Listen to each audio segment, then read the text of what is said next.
room. And I am so excited that we are having this panel today about getting into graduate school in psychology, with this panel specifically focused on BIPOC scholars. I'm particularly excited because we have a remarkably impressive group for the panel today. And I'm just going to very briefly let you know who's here and then turn it over to our panel to tell us a little bit about how each person got into the field and where they are today. Our panelists today include Brianna Baker from Columbia University with expertise in counseling psychology, Dr. Jocelyn Carter, who's at DePaul University with expertise in clinical psychology, Dr. Kevin Chapman, who's at the Kentucky Center for Anxiety and has expertise in clinical psychology, Dr. Shauna Cooper is at UNC Chapel Hill, Go Heels, with expertise in developmental psychology, and Dr. Celeste Malone is at Howard University with expertise in school psychology. And perhaps in that order, I was going to ask if we could just start off by telling us just a little bit about your story. How did you get to the position and place where you are today? So if we could start with Brianna, please. Yes. Hey, everyone. My name is Brianna Baker. So yeah, I'm currently a first-year student in counseling psychology at Columbia University's Teachers College. I'm also a UNC alum, so go Heels, and class of 2019. So just last year, I was in you all's shoes, applying to programs. I had kind of an interesting background in public health and psychology and communications, and I felt like counseling and clinical psychology was a great way for me to kind of mesh all of those interests into one big degree. So that's kind of how I got there today. I'm going to talk a little bit more about it, I'm sure, but I'm happy to be here with you all.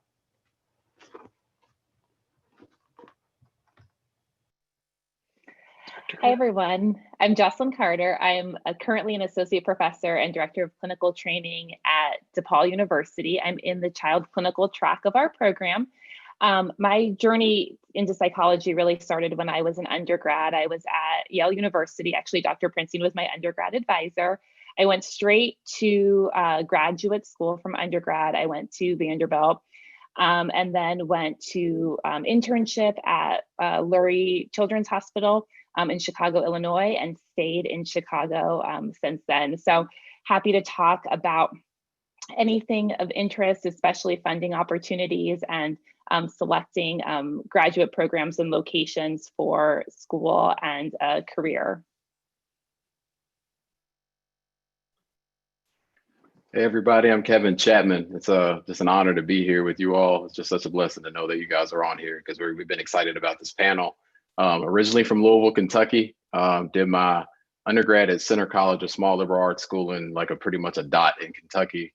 And when I took my first psych course, I was like, wait a second, like, okay, I like psychology. And then I heard abnormal psychology come up and I'm like, I like abnormal psychology. And then when abnormal psychology came up, I heard about anxiety disorders. Yet more people have that than anything else, and yet only a third receive treatment. I said, sign me up. So from that point forward, I started studying the family transmission of anxiety as a graduate student at the University of Louisville, go Cards, and from Louisville, Kentucky. So I did my work there at U of L, my PhD, and then I was on the faculty there. I started the Center for Mental Health Disparities, where I looked at anxiety and related disorders across racial and ethnic groups. So that was my specialty. And then I went into private practice at that point and started the Kentucky Center for Anxiety and Related Disorders, where we specialize in rapid relief and lifelong change so that we can help the community ameliorate symptoms of anxiety. So it's a pleasure to be here and look forward to talking about whatever you guys bring up. Hi, everyone. I am just as excited as everyone else to be here. So I will try to tell my story quickly, but the older you get, the harder it is to give a short sort of a synopsis of your trajectory.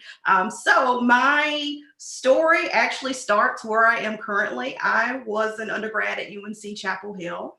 And I can tell you the moment that my life changed, I started as being interested in clinical psychology for graduate school, worked with a developmental faculty that changed my life in terms of my trajectory. I ended up at the University of Michigan in the developmental psychology program.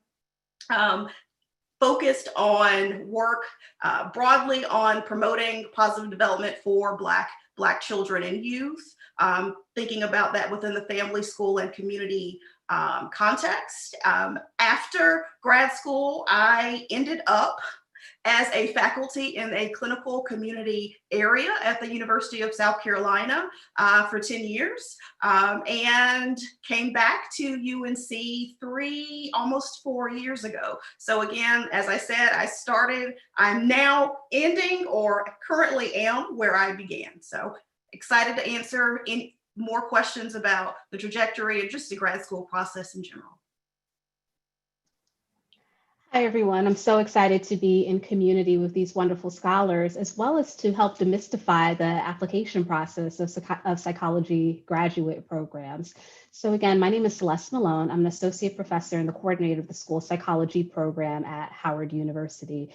I kind of took the long way to school psychology. That I originally entered undergrad as pre-med, but then similar to Dr. Chapman, I took an abnormal psych class and I really, really liked it and ended up changing my concentration to psychology, and med school fell off some point along the journey. But I spent a lot of time volunteering with youth and tutoring programs, had done so in high school and continued throughout college. So as I continued, I was looking for ways to combine my interests in psychology and education. I knew I wanted to work with children. However, I wasn't sure if I wanted to be a teacher. So after I graduated, I did spend some time in schools, and it was about 4 years before I returned to do my PhD studies at Temple University in Philadelphia. I was drawn to that program because they do a lot with the schools local to the area. And that was something that was important to me, to be able to give back to the community and really make an impact on schools and education. School psychology is one of those hidden areas of psychology. So I'm very excited to talk about that on the call today, as well as how I decided between that and other psychology subdisciplines. Terrific. Again, thank you all so much for being on this panel. I'm very excited for all the questions that we have and the answers that you'll provide. I'd like to invite those that are in attendance to use the Q&A function to post any questions that you have, and I'm going to be monitoring those to try and get as many of them in as possible. I also have a list of literally hundreds of questions that folks sent to me in advance, which I've distilled down into a few themes.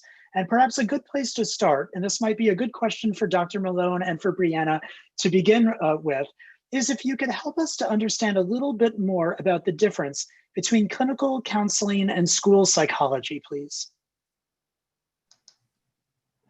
Well, with regards to school psychology, I think there are a lot of overlaps with clinical and counseling psych, that we learn how to do assessment, we learn how to do therapy, but our population is really from birth through 21. That's really our population of interest, and clearly being in schools. That said, school psychologists also work in many places outside of schools. And so really looking at any of those factors that impact child's education, their development, and learning. I would say the biggest difference with training is that in addition to the assessment courses, and school psychology does have a heavy assessment and data focus, we also learn a lot about learning in the educational context. So we take classes in academic assessment, especially in reading, so that we're better able to understand the learning difficulties that children experience in schools. And we also work a lot in an indirect service delivery model, meaning that we may do one-on-one therapeutic services, but more often we'll be working with an individual teacher. And by working with that teacher, we're able to have an impact on 30+ students, because we're teaching teachers and other adults how to provide interventions. So that helps us to have a broader reach when we're working in schools.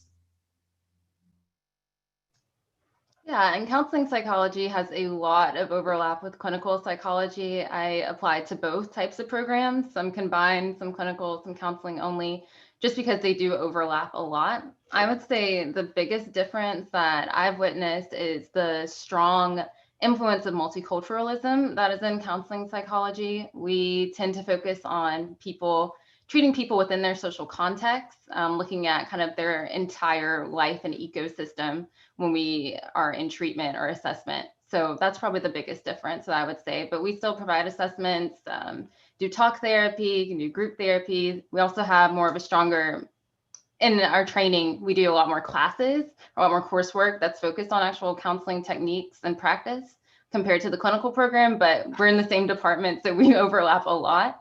But yeah, those are probably the biggest differences.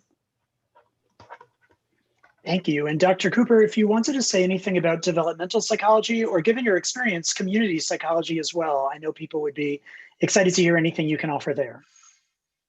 I mean, I think it really overlaps with a lot of what has been said. And so when I remember admitting students who were applying to clinical community and they were deciding between a traditional or a clinical program or a clinical community program, we talked about thinking about different levels of expertise, both in terms of their clinical training, but also how to work within organizational context, community organizations. And so I think there's a lot of overlap with counseling school in terms of just the application, in terms of the population that you may want to work with, and getting the skills necessary to do so.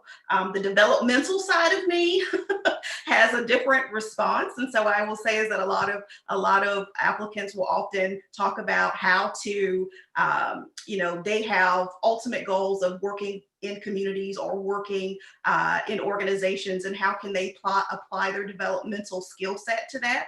And that's a whole nother webinar, but there is several possibilities for that to happen. So. Thank you. So we are getting many questions about navigating the higher education setting as a BIPOC scholar, especially as there is still a frustratingly underrepresentation of BIPOC scholars compared to white scholars. And we can talk about this in a variety of different ways, but one of the questions that came up the most frequently was if you could share experiences that maybe you or others that you've had about applying to and being accepted into a graduate program as a BIPOC applicant.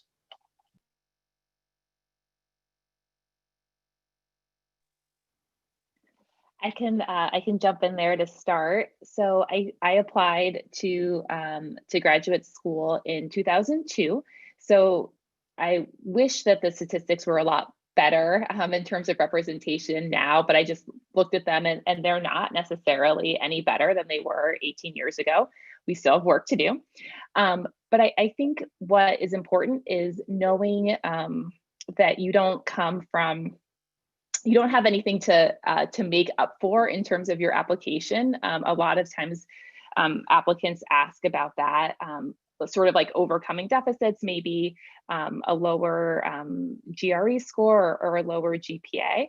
But I would really encourage people to think about their strengths and what they have to offer the field. So there's obviously a value in terms of representation. We do see that and know about that all the time, but you also have other experiences with challenges and the ability to be resilient, the ability to solve problems, to make a way when there doesn't seem to be a way. So if you can sort of orient yourself towards thinking about all of the advantages that you bring to the program, and they are and will be lucky to have you. I think for me, because I did well on the GRE, because I came from an Ivy League school and was fairly comfortable in predominantly white institutions, I had a strong application package, and schools let me know that. So some schools that had more money would offer to pay for travel for interviews. There are certain scholarships that you're eligible for in some cases. So in the recruitment phase, programs will let you know how excited they are about you if they have the resources to do that. So I didn't necessarily write about my race or ethnicity in my personal statement directly, but I know I've read a lot of statements that do that. And if that's helpful for you, definitely tell your story that way. And I think as a follow-up to that, how do you connect it with your research interests? Because for a lot of BIPOC individuals, some of the topics that they want to explore with regards to research are related to BIPOC communities, but there may be some hesitance about how much that will be accepted or how much support that they'll get in their graduate programs.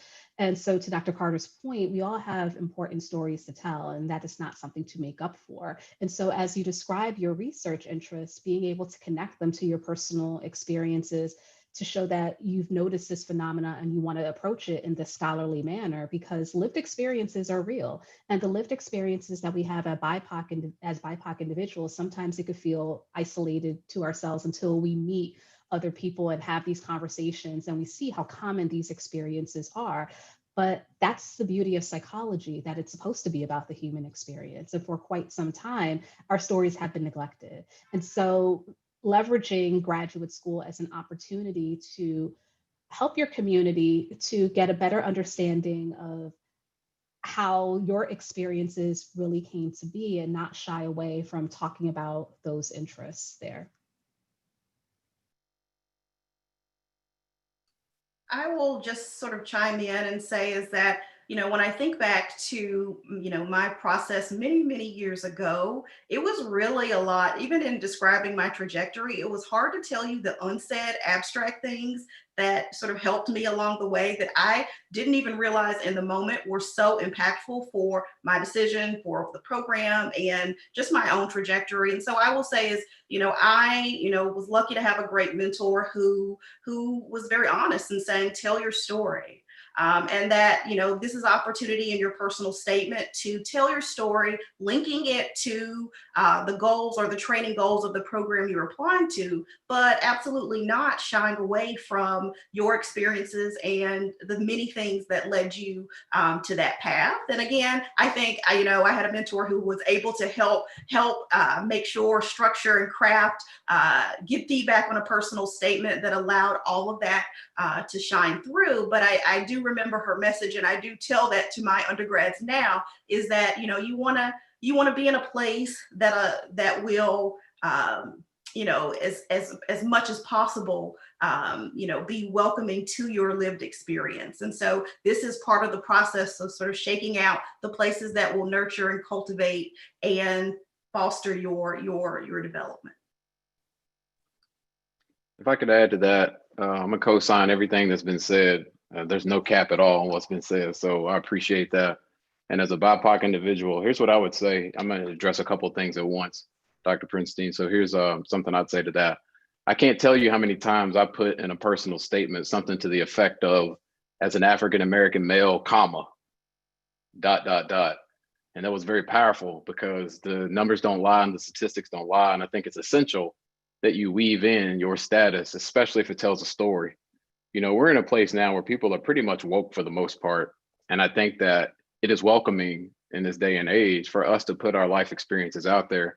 So that's one thing I'd say. So co-signing to my fellow colleagues on here, absolutely, yes. Make that shine and make that a strength and underscore how that's relevant to your personal experience, because that's why we're going into the field at the end of the day.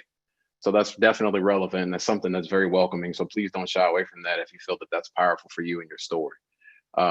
So with that said, I also went into a master's program. That's one of the questions I saw, I think, as well. And I think that, no, that doesn't hurt your chances per se.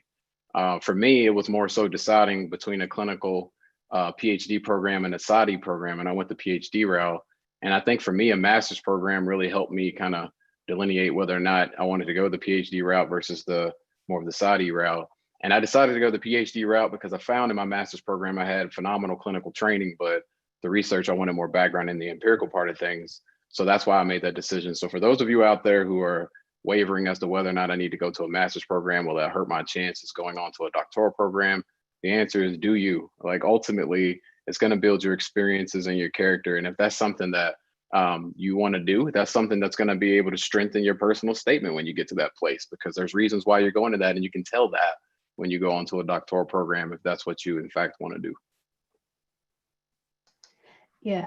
I'm sorry. Go ahead, Brianna.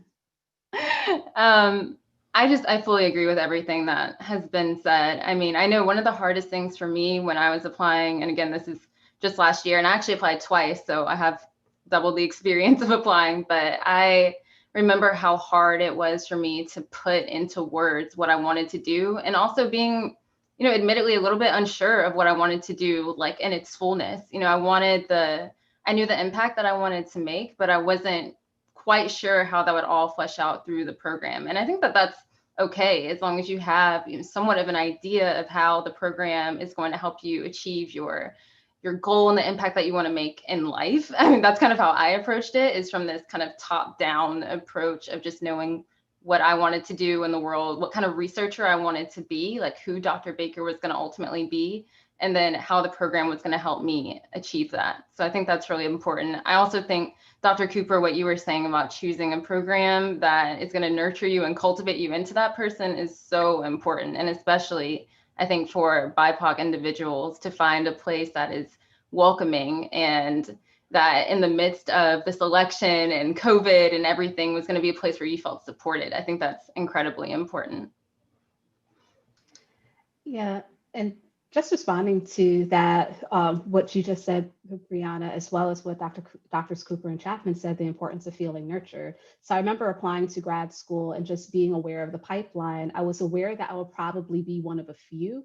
I wasn't prepared going to some interviews and finding out that I would be the only, or in my cohort, possibly the entire program or the department. And so as I noticed that, really after my first interview, looking around the room, meeting current students, I asked the current students, well, are there any Black students in the department or in your program? Did you notice that? And at that institution, none of them did. So I started building that in as a question that I would ask students. How attuned were they to it, as well as faculty? So if they were even aware of it, because if they're not aware of who wasn't in the space, then I didn't need to be their experiment. That was how I felt about it. That for me, having grown up in Harlem, and while I've navigated predominantly white spaces for a really long time, knowing the stress of graduate school, I wasn't, and where some programs were situated, I wasn't willing to add that to the plate as well. And so one of the reasons why I ended up at Temple is that it was something that professors acknowledged before I could even bring it up. And so there was a recognition of the value of diversity and being in Philadelphia and the populations that were served. So that definitely piqued my interest. And I recognized that faculty there would be supportive, even though there were no faculty of color there within the program. And so just that understanding and valuing of diversity that I picked up in the interview that I didn't get from some other places because diversity wasn't on their radar at all, it let me know that I would feel supported and nurtured in my research interests. And that was definitely important. You are covering many of the questions that people asked, and I'm so appreciative of that. In particular, I'm so glad that you talk about the importance and the power of speaking openly about lived experiences and research interests, and really making that clear in a personal statement. Some of the questions that came before tonight, as well as one that's in the Q&A right now, still expresses some trepidation that doing so might be, one person says, a kiss of death, or it might somehow be seen as being overly emotional, kind of quote unquote, in one's personal statement, or other types of, aggressions that people might have, and ways that people, I think, would like some sense of whether you feel that it's safe, or if there are ways to do that so people can feel a little bit less concerned about really owning those lived experiences as important to developing research interests. Any thoughts or elaboration on that? Yeah, I can speak to that. Probably everybody can, but to Dr. Carter's point earlier, this is meant to be very encouraging to everybody listening. I applied to grad school the same time Dr. Carter did, actually. And, as I put my name out there in terms of, being an African-American male, and this is my lived experiences, et cetera, that's what I did in my personal statements. And it went very well for me. And that was, again, roughly 18 years ago. And I'd say today, at this day and age, be encouraged by this, give me some snaps, but at this stage, we have more than just allies, we have some accomplices. I think, right? Thank you, amen. I mean, I think at the end of the day, there's low-hanging fruit with regard to you being able to have an open voice to do that in an open forum. I absolutely think that it's possible. There's a diplomatic way to do it. And I think that it's deemed as zeal and being passionate about the field versus, I have these pre-existing difficulties and issues that I'm facing. That's something that you have to temper, of course, but ultimately you expressing your passion for psychology as a BIPOC and how that is related to why you want to go into the field is precisely why we need you in this field. And people want to hear that. So do not be afraid to do that. I mean, I will also say is that, there's a level of self-reflection that I think is healthy and important for us all, as a function of just, overall well-being and development. And, when I think about applying for graduate school, I had a huge list of all the places that I was going to apply to. And some of those places were things that were, on the US News sort of rankings of top programs. And so I don't know if and some they're not as popular, but students still use them now. And even when I am talking with my undergrads about applying, we have a very frank conversation about things that are, number one, top ranked, but also what is the top ranked program for you? And I think that that is a really important distinction to have. And that, yes, you want to go to the program that, has, great resources and is highly ranked, but you also want to choose a program that will allow you to, again, to say it again, just to thrive and develop in a way that's meaningful for your end goal. And so, again, I think that that's part of the backdrop of thinking about a space, what if they don't like how I've represented myself. And, I know that that's something that we all have dealt with at one stage or another. But then I will often say is, what are the benefits of being in that space for you for training? So not just getting in the door, but what are the things that are important about being in that space relevant to your training? And sometimes with my undergrads, that produces a whole nother conversation of, oh, well, it's number one ranked, but thinking about other reasons why that program is the program that is the space that you should train for the next 2 years or 5 or 6 years. And then I think of, if you feel like you have to hide your identity, do you want to be in that space? Because especially for those who are looking at doctoral programs, that's a long time to be in a place where you feel like you can't be your authentic self. And it does take a toll on you. Graduate school is taxing enough. And so again, to affirm the points that were made, you really do need to be in a place that's going to nurture you, all of you, without qualification. And so if there is hesitance about that openness, then the program may not be the right fit for you, regardless of how highly it's ranked.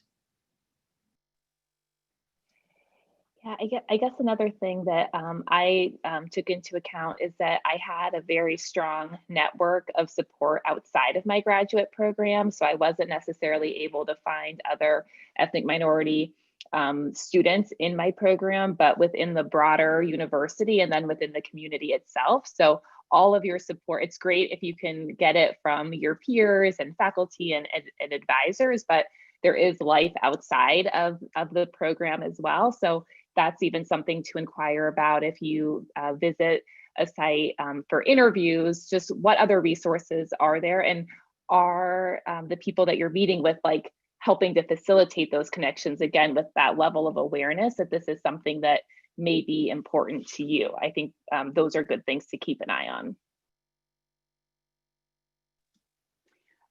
Some of you talked about having previously been in predominantly white spaces.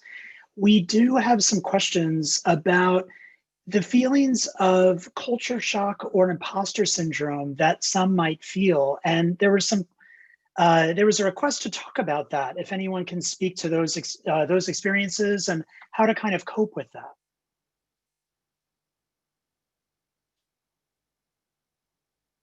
I think imposter syndrome has affected all of us. I know it affects me all the time, especially if you are the only one in your program or you've never even seen representation in the field. For me, I went to UNC, which is definitely a predominantly white institution. And I know the feeling of the stereotype threat, but also just feeling like you have, your entire race riding on your back. Like I really remember those feelings. And when I was applying, I had to make sure that for me personally, I wanted to choose not only an advisor who had some type of BIPOC or other marginalized identity, but a student population, if possible, that had that, or a city like Dr. Carter was talking about that had more of a diverse area to it. I know I had to be somewhere where I was represented and felt welcomed in order for me to thrive, because I knew what it was like to be somewhere where I didn't necessarily feel like that.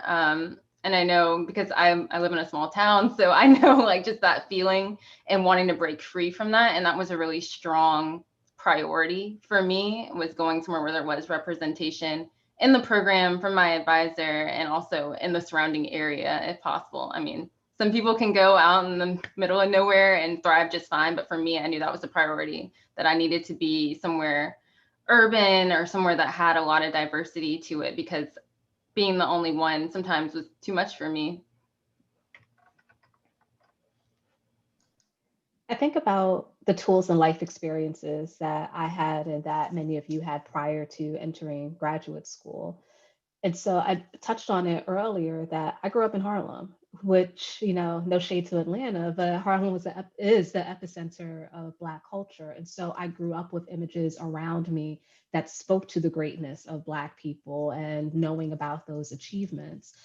And so, yes, there were moments that I felt imposter syndrome, but I also thought about, again, what the greatness that my people are, and that it's difficult and it's challenging, but the grad student experience isn't going to define me either, that there are other things that I am valuable, that I'm good at. And so that kind of dulls negative comments and microaggressions that I experienced in a lot of predominantly white spaces, including being in graduate school, that they don't know me, but I know me. And I know the things that and the strengths that I'm bringing to the table, and then fostering the importance of community. So as Dr. Carter mentioned, yes, tapping into other communities that are present within the university as well as in the broader city, but thinking of family, thinking of friends, thinking about people who are not where your grad program is, but nonetheless are cheering you on, as well as the accomplishments that you had prior to this.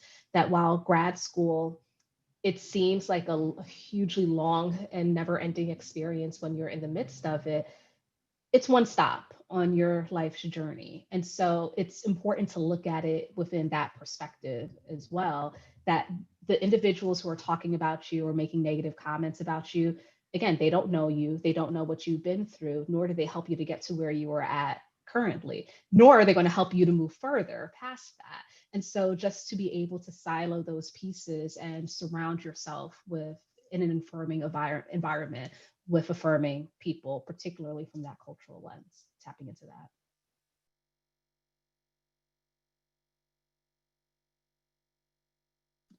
Can you mention some of the resources that are available to BIPOC scholars within the psychology community, whether it's interpersonal or financial, like fellowship grant resources that might be good news for people to hear about, or things that you think are still needed?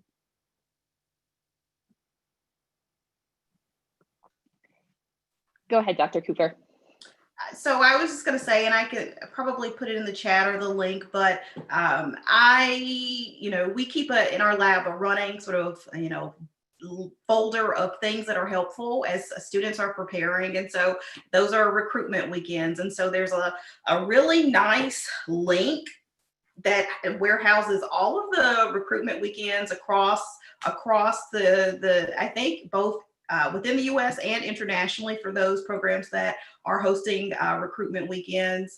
Other resources are postback. So I know in the list of questions, pre-list of questions, there were some questions around postback programs. So University of Pittsburgh has one that we often recommend to students in our lab who are taking a gap year or didn't get as much research experience as they had hoped in undergrad and wanted to, want to use the next year to figure out, further refine their interests or just to decide what specific area they would like to go in. And so I can put the link for some of those in there, but I think those have actually been really helpful for students in terms of refining interests. Also, there are I've had several McNair Scholar students, and so these are students who end up working in the lab, which is part of the training, but they also have this support network that is really helpful for preparing for grad school. And I know that many universities have programs that are similar. And I think what happens in our lab is that students find out about it too late, and so we try to just have a working document so it's ready to go. That's a great idea. I need to do that for my lab too. I feel like we're sort of always compiling that at the last minute. I love the McNair program so much. It's been really helpful for undergrads that I work with, and I second that. There are a number of fellowships available for students from ethnic minority backgrounds at the once you're admitted into a program. So I applied for the Ford Foundation Predoctoral Fellowship. I applied twice. I got it the second time around. That was a really great source of funding for 3 years. In the state of Illinois, there is a grant program called Diversifying Faculty Illinois. So if you're an Illinois resident and go to school in Illinois, then you're eligible for this money. APA has a predoctoral fellowship in conjunction with SAMHSA. And so there are some mostly research-based fellowships that I'm familiar with for the predoctoral, or during your doctoral studies.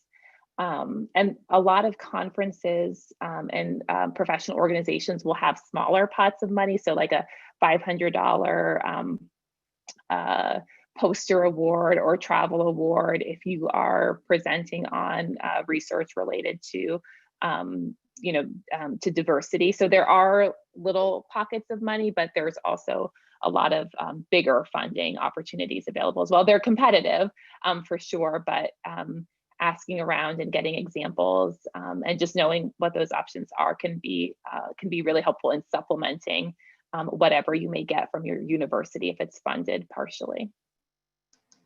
And I would ask specifically about university fellowships. That's something I did not know about at all when I was applying to programs. But then programs let me know about specific diversity fellowships that were across the university, but not specific to their college or their program. So that's another source. So asking about other larger internal pots of money, and as well as co-signing on the recommendation for some of the APA divisions. So Division 16, School Psychology, they offer 2 scholarships for an incoming student as well as an advanced student. The National Association of School Psychologists, they have a scholarship program specifically for specialist level students, because for the most part, it's easier or more funding available for studies at the doctoral level, but not so much at the master's and specialist level. And so for the NASP scholarship, it's specifically for specialist level students.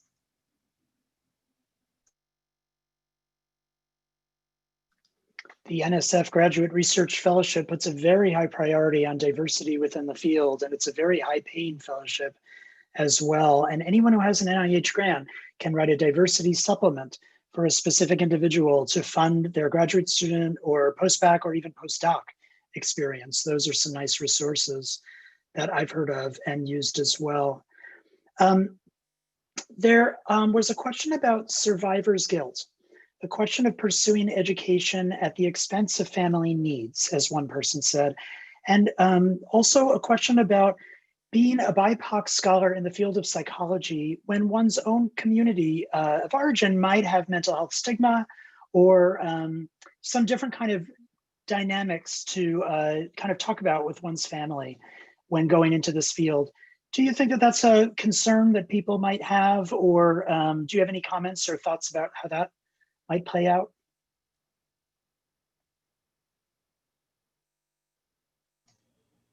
I know survivor's guilt is something that, again, I've experienced as well. When I didn't get into school the first time, I remember feeling sad. And when I really reflected on my feelings of why I felt so sad, it was because my mom had worked so many extra shifts to pay for the applications, and I felt like I let her down. So I understand that feeling. Also, the feeling of getting out. Like, I know when I was trying to decide on where to go to school, I thought about attending somewhere in the South, which is where I grew up and what I'm passionate about. And then New York City comes calling, and I'm like, oh, should I go there? And then, having to kind of wrestle with my own feelings of, am I choosing this place because it's bigger and better? Am I leaving the ones that I left behind? Am I being unfaithful to my community and where I grew up? So I totally understand those feelings. But I've also learned that, I guess, over time, self-investment can be the biggest form of investing in your community that you're leaving behind. I knew about the training that I was going to get at Columbia was going to be amazing. I knew the tools I was going to come out with were going to be so important to helping my community. And then I hope to come back one day and do these things. It may take longer and people may not be able to see the vision, but as long as you can, then that's all that matters. And I don't think that, you should feel guilty for leaving behind something, for, pursuing opportunities that, are ultimately going to make the world a better place.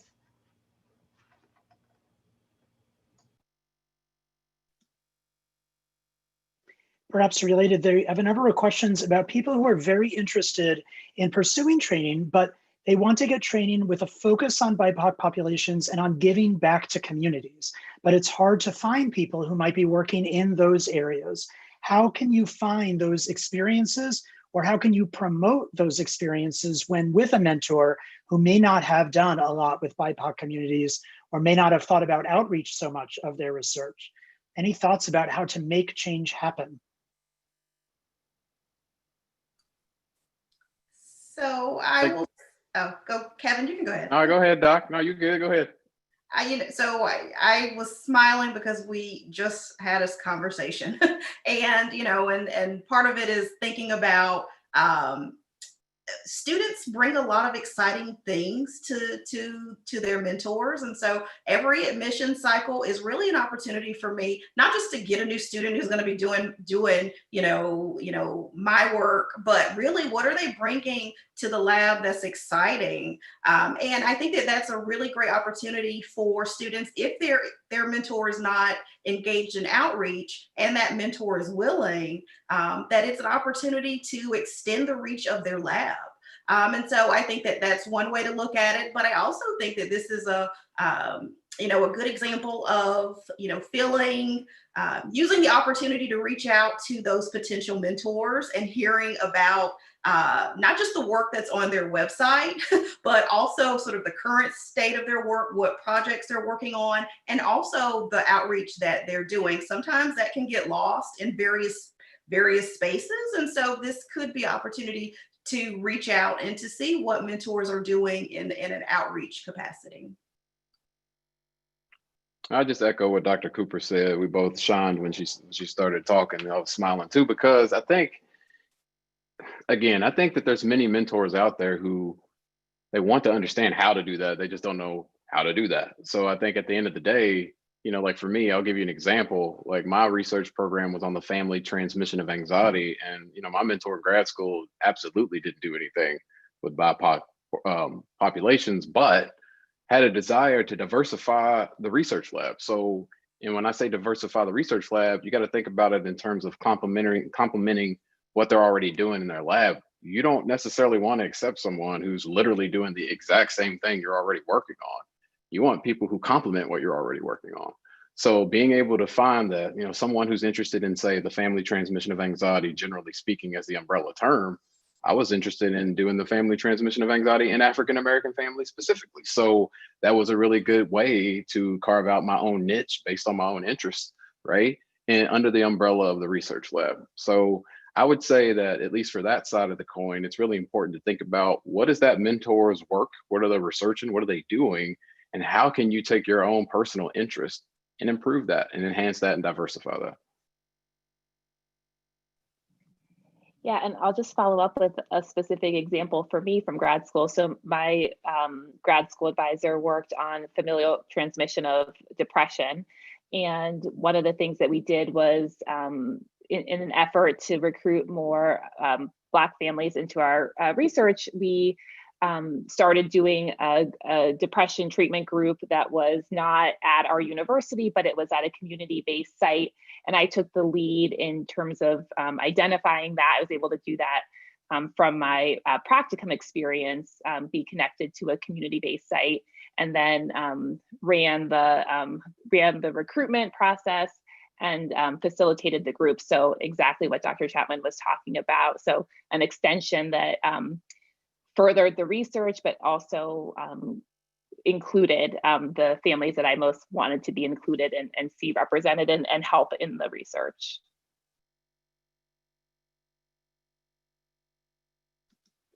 a lot of students who have written to us for this panel are undergraduates, and they're not able to find research experiences either because the university that they're in doesn't offer many in working on interests related to the students, or because those research experiences are not evenly distributed among all students at the university. You're talking about really encouraging research experience and kind of making your interests known. How specifically can you do that? Thinking about the power differential and some of the intimidation, do you have any recommendations for how an undergraduate would approach a faculty member and say, you don't work in this area, but I think you should, and let's talk. Like, several of you have had great experience doing that, and I hear some of the trepidation among the questions that we have, and I think any more scaffolding you could provide on that might be helpful. I think about opportunities to learn basic skills, because as we think about culturally responsive practices and working with BIPOC communities, there are some pieces that are somewhat central to psychology overall. And so I look at research, even when it's not specifically aligned with your interests, it's the opportunity to build competencies, and competencies are transferable.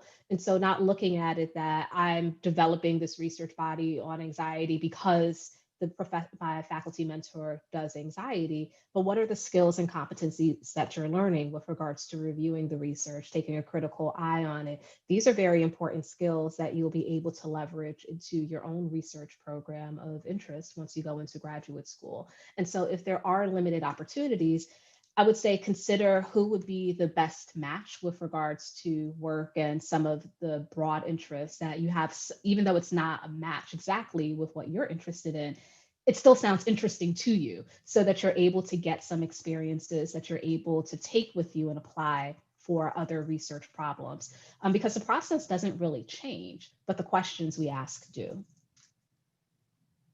I strongly, strongly echo that for sure. When I was an undergrad, I took a research assistantship in a science policy institute that was focused on like genomics and identity politics. And it was so far from psychology, but I knew it was a research experience. And at the time, there was nothing else really opening up. But that is what a lot of my potential advisors asked about a lot. It helped me so much with the basic skills of research, like literature reviews and conducting interviews and things like that, that I was able to then transfer over to psychology or public health or whatever it may be. So I would definitely say if something piques your interest and it's in research or it can be related to research, don't shy away from it. Another thing that I would add, in addition to the research competencies piece, is that there's other ways to develop research competencies outside of actually doing research. And so, for example, when I would, in the time prior to entering my doctoral program, I worked in admissions for a private school. And as part of that process, managed a lot of data. So I was managing the databases of potential applicants, their families, and coordinating a lot of those pieces, also examining data, looking at the admissions applications. And so while that's not research, it's data management, which is an important part of research. And so I think it's important not to get so caught up in job titles themselves, but what are the actual skills that you've done, whether in coursework, in other jobs that you've had. Some of you are employed currently and have some time off. I personally encourage time off prior to entering a doctoral program for gaining some additional life experiences, as well as, again, those skills and competencies that are useful when you're in a graduate program. And so school and work aren't things that are mutually exclusive, but overall, in anything that you're doing, from your life experiences, your work experience, school experiences, focus on those skills that you've gained and how they prepared you for graduate study. And so I wrote to reply to one of the answers, but sometimes I will have students write down a list of all of their experiences in undergrad, whether they're in-class experiences, out of class, jobs they've had, opportunities they've had.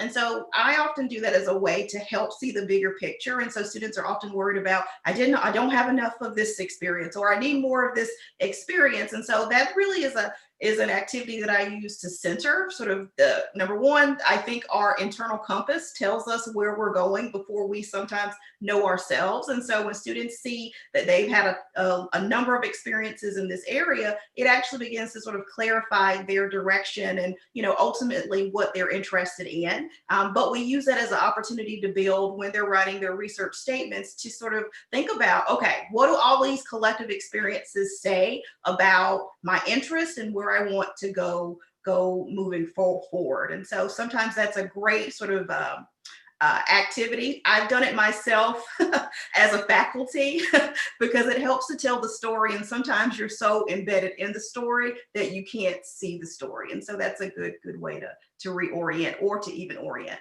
initially.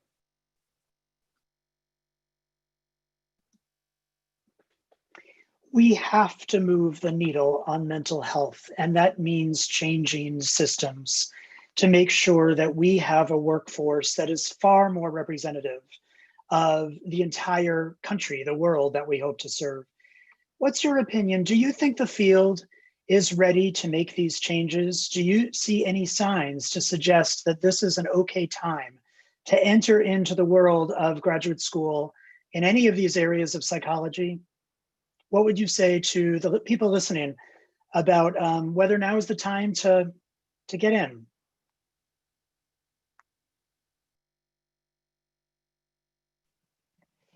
So I'm going to borrow advice from one of the current grad students in my program. So I think absolutely this is the time to get in if this is the way that you see yourself contributing to moving the needle on mental health or reducing disparities in terms of diagnosis, screening, outcomes, whatever it is that you're interested in. But the student also said that there are other paths available too, and that this is sort of going back to something else that we talked about with survivor's guilt. There are other ways to be an advocate and to change our system. So Brianna talked about public health. I know people that are interested in doing some of this work from a legal lens, maybe even from a business lens that is focused on app development that makes mental health interventions more accessible. So yes, if psychology is the way that you see yourself doing this, but we need people who are interested and motivated to help reduce disparities. We need them in all sectors, not just in our little sector of psychology, as powerful and as good as it can be. And I would just add to Dr. Carter's comment that if you think about what we see this day and age, obviously the impact of things in our society on BIPOC has been way more salient than in times past for a lot of reasons: social media, TV, et cetera. Things like race-based stress and trauma, for example. Like, these are all things we talk about regularly now, something that we did not talk about regularly for years. So ultimately, I think that there's a lot of low-hanging fruit right now, and there's a substantial need for us to be able to apply to programs, to be able to get accepted into programs, and to actually make a change in these areas. So it's way less stigmatized at this point because more people are talking about it, and that is a great thing, meaning the timing is perfect. School psychology, compared to our counterparts in the other areas of health service psychology, and that would be counseling and clinical psych, we are the least diverse with regards to racial and ethnic diversity. And so while that's a problem across all of psychology, the fastest growing area of pocket of diversity is with regards to our school age population. And so there's always been a mismatch between school psychologists and the populations that we serve that's only been growing. In light of the events over this past summer, the US-based School Psychology Associations crafted a unified anti-racism statement. Now, I started my graduate program and entered school psychology in 2008. Never would I have imagined a statement like that existing in 2020. And so that speaks to the readiness of the field to more intensely and intentionally tackle these issues with regards to disparities. So thinking about school pathways to the juvenile justice system, the achievement gap, the opportunity gap. These are all things in which school psychologists, in our past, we may have been complicit in perpetuating, but now we also have the skills to address those issues. And so thinking about what is needed with regards to practice, so school psychologists working in schools. And I saw a question, we do work in other settings as well, hospitals, clinics, so on and so forth. But then looking at educational research also, what are the practices that we should be doing in schools? And quite frankly, we need more BIPOC school psychologists who bring in their lived experiences, because that's what's needed to guide our research questions. I don't think it's any coincidence that we are the least diverse area of health service psychology, as well as the area that has been farthest behind with regards to addressing cultural issues and social justice. And so we need the perspectives of BIPOC individuals to continue to shape the direction of our field at all levels, so that they are in practice, they are in faculty, they are working in other settings with regards to advocacy, because we do have school psychologists that engage in professional and government advocacy as well. Our influence is sorely needed.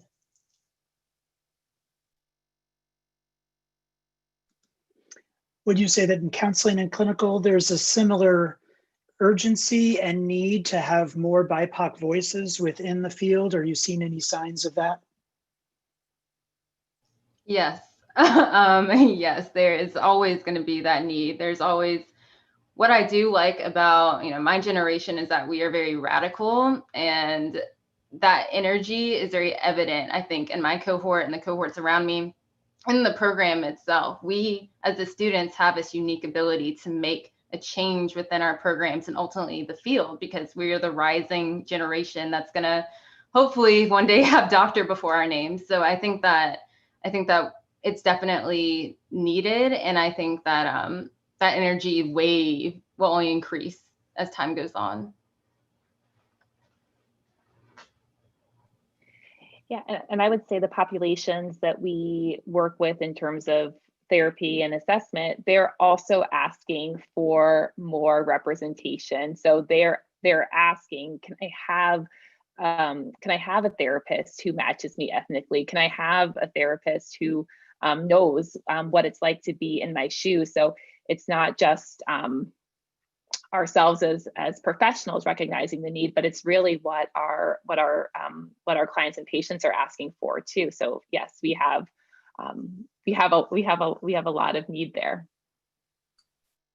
I don't want to leave out developmental. Yeah, Dr. Cooper. I was going to say, as the lone developmental person on the panel, is that a lot of this is often discussed when students are thinking about developmental psychology, both in terms of how to apply the work, how to work in communities, how to enact change, but also sort of thinking about children, youth are increasingly diverse. Not increasingly, they are. The population of youth in our country and across the world is increasingly diverse across several indicators. And so we really do want scholars who can speak to that experience and think about development within that context. And so as people are thinking about clinical, developmental counseling, school psychology, it's really, I think, reflective of the needs of the current population, and we need voices and leaders. And so not just voices, but leaders who are able to help shift the larger discussion around those key areas and what it means for kids currently, what it means for families, what it means for just everyone in this current and future context. Well, this hour has flown by. I want to thank all of the people who joined us. I can save the Q&A, so don't worry. If your question was not answered or touched upon, I will continue to look for ways that we can get those questions answered. I will be able to save those questions. They're not going to go away when we log off of the Zoom. I would like to thank you all for coming. I'd also like to say that I'm so honored and grateful to all of these panelists. So helpful and so willing during a time that has been so crazy and hectic to take this valuable time out of your schedule and really talk about this issue that is so important. We must do more to level the playing field within admissions and to encourage more BIPOC scholars to join these areas of psychology. So thank you to the panelists as well. Thanks to everybody. This video should appear on YouTube within the next 24 hours. If you have officially registered for this Zoom, you should get an email with a link to that in the next 24 hours or so. Thank you all for coming. And again, thank you so